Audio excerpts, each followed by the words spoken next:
Hello students, welcome to mechanical concepts. आज की इस वीडियो में हम इसी सब्जेक्ट का इंपॉर्टेंट क्वेश्चंस डिस्कस करने वाले हैं जो आप बहुत टाइम से वेट कर रहे हो। मुझे पता है कि आप सब लोग इसका बहुत बहुत वेट कर रहे थे, बट इसको बनाते बनाते बहुत टाइम लग गया क्योंकि जो सेग्रीगेशन का काम था इसमें बहुत ज़्यादा था। कुछ क्वेश्चंस कुछ टॉपिक में अच्छे से फिट नहीं हो रहे थे, तो बहुत कुछ हमें देखना पड़ा बुक्स के अंदर, उसके बाद उसको फिट किया है। ठीक है, तो बहुत मेहनत लग गई इसी क्वेश्चंस बनाते बनाते।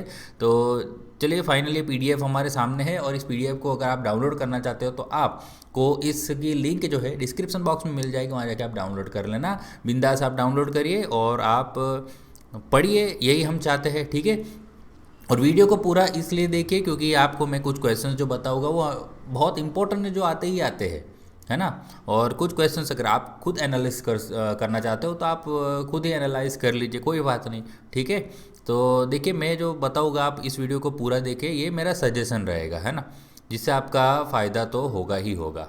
ठीक है, वीडियो पूरा देखोगे तो आपको बहुत बहुत काम आएगा, है ना।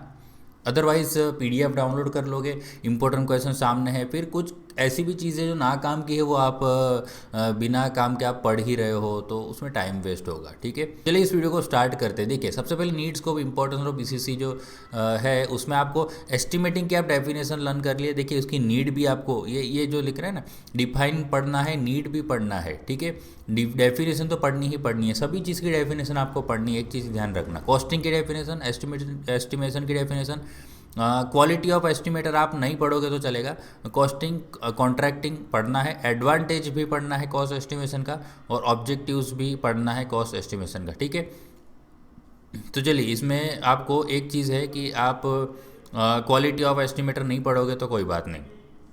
डिफरेंस जो है एस्टिमेटिंग कॉस्टिंग का, ये आपको पढ़ना है। ठीक है, क्योंकि आप ऊपर का थोड़ा बहुत पढ़ोगे तो आपको ये भी समझ आ जाएगा, तो इसको भी आपको पढ़ना है।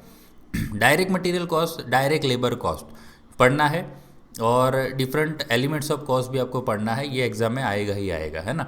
फिर जो सेलिंग प्राइस, कैटलॉग प्राइस के ऊपर जो न्यूमेरिकल्स है ये भी आपको प्रैक्टिस करने हैं। ठीक है, फिर डेप्रिसिएशन, मोस्ट इंपॉर्टेंट चीज़, डेप्रिसिएशन आपको पढ़ना ही पढ़ना है। फिर डेप्रिसिएशन क्या होता है, ऑब्सोलिसेंस क्या होता है, और इकोनॉमिक बैच क्वांटिटी, ये थोड़ा टॉपिक, ये जो चैप्टर नंबर 5 का क्वेश्चन है, बट ऑब्सोलिसेंस इसमें पूछा है तो मैंने यहीं डाल दिया। ठीक है, तो डेप्रिसिएशन का डेफिनेशन और ऑब्सोलिसेंस का डेफिनेशन पढ़ लेना। इकोनॉमिक बैच क्वांटिटी आपको चैप्टर 5 में आएगी तब मैं बताऊँगा। ठीक है, वो भी आपको पढ़ना है। डेप्रिसिएशन के जो कारण है, कॉज है, वो देखिए यहाँ पे आंसर मेरे सामने तो मैंने लिख भी दिए, तो देखिए आंसर भी रेडी है। ओके, हाँ, फिर न्यूमेरिकल जो है डेप्रिसिएशन के, देखो 4 इंपॉर्टेंट न्यूमेरिकल है पेपर में पूछे हुए, तो आप इसको प्रिपेयर कर लेना अच्छे से। ठीक है, अब man over rate, method of overhead allocation, इसको आप अगर नहीं पढ़ोगे तो आप उसको छोड़ सकते हो। ठीक है, और जिसको रैंक लाना है तो उसको तो ये पढ़ना ही पढ़ना है ना। फिर चैप्टर 2 में break even analysis, most important chapter है ये आपके लिए। फिक्स कॉस्ट क्या होता है, वेरिएबल कॉस्ट क्या होता है, ये सब आपको पढ़ना है। वेरिएबल कॉस्ट के एग्जांपल्स, फिक्स कॉस्ट के एग्जांपल्स, ब्रेक इवन पॉइंट क्या होता है, मोस्ट इंपॉर्टेंट चीज़। प्रॉफिट वॉल्यूम रेशियो थोड़ा टॉपिक पीछे के टॉपिक में आएगा, 2.3.7 में आपको मिल जाएगा। वेरिएबल कॉस्ट क्या होता है, ये सब आपको पढ़ना है। ओके, ब्रेक इवन चार्ट में से तो आपको क्वेश्चन भर के आएंगे। ठीक है, importance of break even point in industry, define break even point, define break even point, break even analysis जो है मैनेजमेंट टूल है, ये आपको टॉपिक नंबर 2.3.1 में देखोगे ना, तो जो फर्स्ट पैराग्राफ को शायद छोड़ दो तो उसके बाद वाले पैराग्राफ के अंदर है, मुझे इतना याद नहीं है, पर उसी के अंदर आंसर छुपा हुआ है, तो इसलिए मैंने यहाँ पे आंसर ये टॉपिक लिख दिया है। ठीक है, तो आप वहाँ से वो आंसर लिखोगे तो आपका सही पड़ जाएगा, अदरवाइज आपको मिलेगा नहीं ये सब, फिर, है ना। फिर ब्रेक इवन चार्ट बनाना है, ये सब तो बनाना सीखना ही पड़ता है। ठीक है, importance of break even point in industry, needs of BEP in industry, procedure किस तरह से बनाना है, तो ये भी अभी पढ़ ही लेना आप। ठीक है, फिर इक्वेशन उसका किस तरह से डिराइव करना है वो भी आपको पढ़ना है।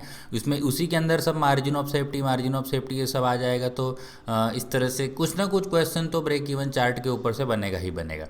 वेरियस पैरामीटर्स के चेंजिंग के ऊपर भी क्वेश्चंस बन सकते हैं, जैसे कि अगर आप वेरिएबल कॉस्ट को इंक्रीज़ करते हो, फिक्स कॉस्ट को इंक्रीज़ करते हो, तो ब्रेक इवन पॉइंट पे क्या असर पड़ता है, फ़र्क पड़ता है, ऐसे भी क्वेश्चंस पूछते हैं। ठीक है, तो बाकी सब आप देखिए, एक्सप्लेन द टोटल कॉस्ट का क्या इफेक्ट पड़ेगा, बाकी आप अगर ये ना पढ़ना चाहो तो आप उसको छोड़ सकते हो। ठीक है, पर विंटर 1918 वाले 2 क्वेश्चंस जो है ना, ये इंपॉर्टेंट क्वेश्चंस भी लग रहे हैं, तो ये भी आप ये दो दो ही पढ़ोगे तो चलेगा, बाकी सब फिर आपकी मर्जी, ठीक है। आप छोड़ना चाहो तो छोड़ सकते हो। बेनिफिट्स जो है ये भी आप छोड़ना चाहो तो छोड़ सकते हो। ब्रेक इवन एनालिसिस के क्वेश्चंस तो भाई आएगा ही आएगा, ठीक है। तो ये सारे क्वेश्चंस आपको प्रिपेयर करने हैं, ओके। फिर एक्स्ट्रा इन्फॉर्मेशन वाले जो है ना, तो उसके अंदर लिमिटेशंस देखिए, आप आजकल बहुत लिमिटेशंस की भी डिमांड है कि ब्रेक इवन चार्ट है उसका लिमिटेशंस क्या है, तो वो आप पढ़ लेना, ओके। एडवांटेजेस भी एक नज़र मार ही लेना, है ना। कॉस्ट एस्टिमेशन जो वेल्डिंग है उसके अंदर आप देख सकते हो, क्लासिफिकेशन है, एक्सप्लेनेशन है, लेबर कॉस्ट जो वेल्डिंग प्रोसेस में रहता है उसको आप नहीं पढ़ोगे तो चलेगा। अब आप देख सकते हो आर्क वेल्डिंग कॉस्ट के फैक्टर्स जो अफेक्ट करते हैं उसको, है ना, तो वो है, तो वो इम्पोर्टेंट क्वेश्चन आएगा, आर्क वेल्डिंग कॉस्ट के फैक्टर्स, और 6 फैक्टर्स लिखना है, तो ये सब इम्पोर्टेंट में जाएगा, ठीक है। Welding, arc welding topic number 3.3, arc welding gas welding के अंदर एलिमेंट्स ऑफ कॉस्ट है जो आर्क वेल्डिंग के लिखने हैं, कोई एक को एक्सप्लेन भी करना है तो वो टॉपिक पढ़ लेना आप। प्रोसीजर है पूरा आर्क वेल्डिंग प्रोसेस में कॉस्ट एस्टिमेशन का, तो उसके प्रोसीजर स्टेप्स वो पढ़ना। मोस्ट इंपॉर्टेंट चीज़ देखिए आप, elements of cost in gas welding, most important, ठीक है। ये एग्ज़ाम में आएगा ही आएगा, है ना। अगर नहीं आया तो फिर आपका नसीब ख़राब है, ओके। सो ये प्रिपेयर रहना ही आता ही है एग्ज़ाम में, है ना। फिर उसके आर्क वेल्डिंग के ऊपर से कुछ न्यूमेरिकल्स है तो वो आपको लर्न करने हैं, और गैस वेल्डिंग के न्यूमेरिकल्स भी लर्न करने हैं। टाइम होता तो ये सब न्यूमेरिकल्स ये सब कवर करते हैं, बट हमारे पास टाइम है नहीं कि हम इतना सारा कवर कर पाए, ओके। फोर्जिंग का डेफिनेशन ये भी आपको पढ़ना है, टाइप्स ऑफ फोर्जिंग आपको पढ़ना है, फोर्जिंग ऑपरेशंस भी आपको पढ़ना है, ठीक है। ये वाला भी बहुत इंपॉर्टेंट है, दिस इज़ आईएमपी, ठीक है। और भी कुछ कुछ आईएमपी में गया है जो मैंने आईएमपी ऐसा लिखा नहीं है, जैसे ये जो है ये एक पढ़ लेना। और इसके अंदर देखो न्यूमेरिकल्स तो आईएमपी है ही, इसमें न्यूमेरिकल्स से कोई बच नहीं सकता इसके अंदर। ये वाला जो टॉपिक है ना ब्रेक इवन चार्ट का, वो मोस्ट इम्पॉर्टेंट है, ठीक है। और उसके बाद ठीक है चलो, फिर ऊपर भी आईएमपी तो गया ही है, बट मैंने आपको बोल ही दिया है बट लिखा नहीं है, ठीक है। तो जो भी वीडियो देख रहे हैं उसे को ये पता होगा कि क्या इंपॉर्टेंट है क्या इंपॉर्टेंट नहीं है, ओके। ये ग्रॉस वेट, सेल सेप वेट, नेट वेट, ये सब जो टर्म्स है ना ये इंपॉर्टेंट है, ठीक है। इसमें जो भी आ रही है ये लॉस वाले भी सब है, देखिए ये लॉसेस भी आपको पढ़ने हैं ना, ये इसमें से तो क्वेश्चन बनेगा ही बनेगा, ओके। ये सारे लॉसेस पढ़ लेना, जो sap weight, gross weight, net weight, ये सब पढ़ लेना, ठीक है। ये देखिए shear loss, tong loss, sprue loss, है ना, ये सब देखिए भले समर में पूछा है बट अभी विंटर में भी पूछ सकते हैं ये, है ना। ये कॉस्ट एलिमेंट्स फाउंड्री के बस पढ़ लेना है ये, है ना, ओनली जस्ट ऊपर ऊपर से पढ़ना है, ओके। कोई प्रिपरेशन करने की ज़रूरत नहीं है। फिर उसका जो क्वेश्चन है फाउंड्री के ऊपर क्वेश्चंस बनते हैं। न्यूमेरिकल्स तो मैं आपको सजेस्ट नहीं करूँगा कि आप न्यूमेरिकल्स छोड़ दो, ऐसा तो पॉसिबल है नहीं, क्योंकि न्यूमेरिकल्स तो आते ही आते हैं इसी में, ठीक है।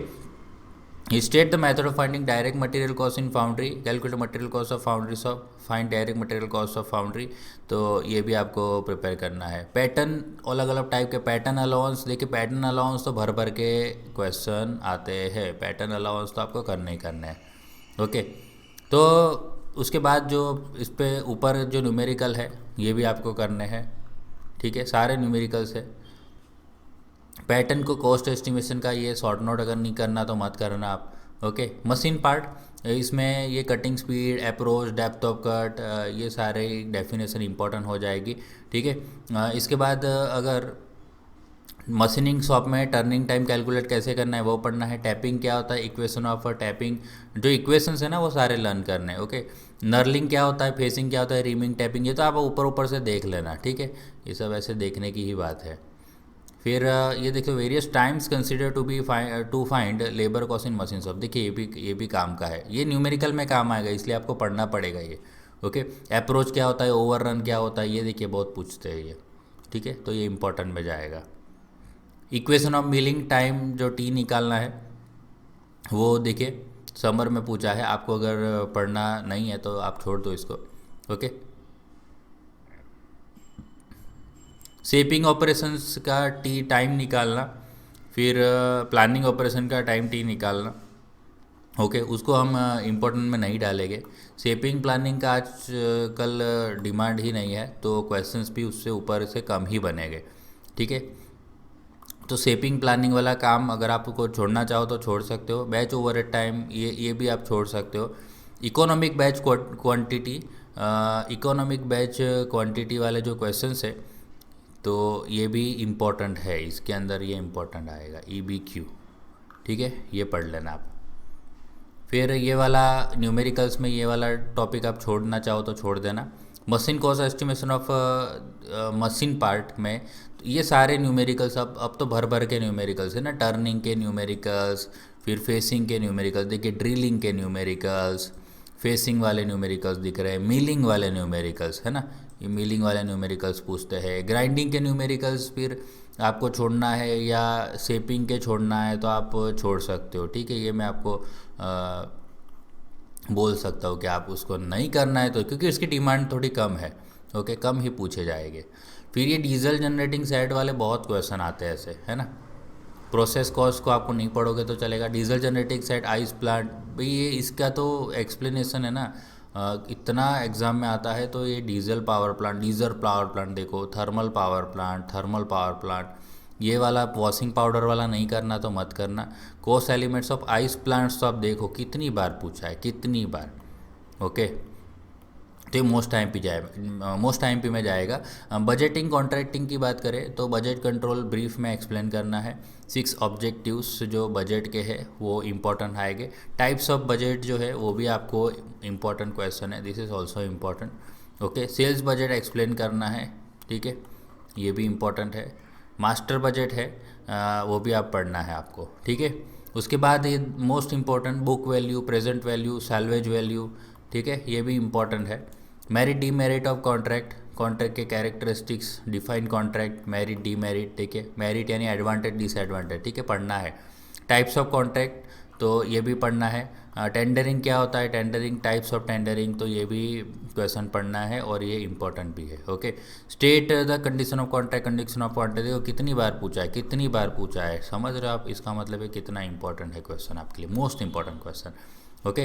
टेंडर फॉर्म क्या होता है पढ़ना है। Security bond, tender form, security bond, देखिए security deposit, deed, security bond, ठीक है। तो ये जो टर्म्स है ना, आप खाली डेफिनेशन लर्न कर लेना थोड़ा थोड़ा और 1-2 पॉइंट एक्स्ट्रा पढ़ लेना, ओके। ये सब बाकी प्रिपरेशन ऑफ स्पेसिफिकेशंस आपको अगर नहीं पढ़ना तो मत पढ़ना। कुछ क्वेश्चन है जो शायद मुझे मिले नहीं, आपको मिले तो आप ढूंढ लेना, तो वो मैंने यहाँ पे नीचे डाले, है ना। तो चलिए ये हो गया हमारा ECC का जो लॉन्ग अवेटिंग वीडियो, जो सब इतने स्टूडेंट्स की डिमांड थी, मैसेज में मुझे बोल रहे थे कि ECC का सर आप इंपॉर्टेंट क्वेश्चंस लाइए, बट टाइम ही नहीं मिल पा रहा, तो टाइम कंज्यूमिंग इतना था कि ये हो ही नहीं पाया, ठीक है। वीडियो अच्छा लगा तो लाइक करना, ज़्यादा से ज़्यादा अपने दोस्तों से इस वीडियो को शेयर करना है, और जो फर्स्ट टाइम इस चैनल को देख रहे हैं तो हमारे चैनल को सब्सक्राइब करना ना भूलिए, ओके। चलिए मिलेंगे अब नेक्स्ट वीडियो में, थैंक यू, जय हिंद।